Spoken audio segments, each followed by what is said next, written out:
గత ఎన్నికల ముందు తెలంగాణ రాష్ట్ర ముఖ్యమంత్రి రేవంత్ రెడ్డి గారు వికలాంగుల పక్షానగా నేను గత ప్రభుత్వం 2000 ఇస్తుంది, నేను 4000 ఇస్తాను వృద్ధ వితంతులకు ఒంటరి మహిళలకు ప్రచారం చేయడం జరిగింది.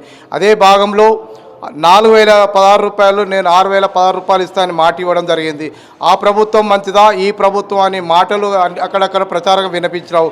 వాస్తవానికైతే మేము ఆశాభావం వ్యక్తమై గౌరవశ్రీ రేవంత్ రెడ్డి గారు వస్తే మా భవిష్యత్తులో బాగుపడతాయని చెప్పేసి మేము ఓటు మీకు వేయడం జరిగింది.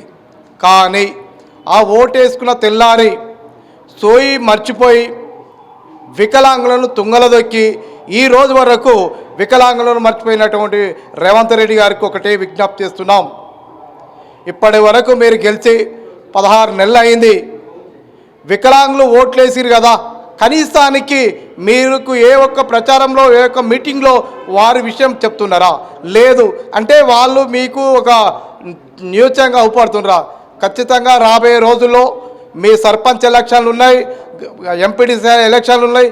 ఖచ్చితంగా ఎలక్షన్ల ముందు ప్రకటన కనుక రాకపోతే రాబోయే ఎలక్షన్లలో మిమ్మల్ని ప్రభుత్వాన్ని దిగించేటట్టుగా వికలాంగుల ముందుండి ప్రచారం చేపించి ఆ ప్రభుత్వము మాటలతో పూట కలుపుతుంది, మాటలతో విత్తనం చేస్తున్నది.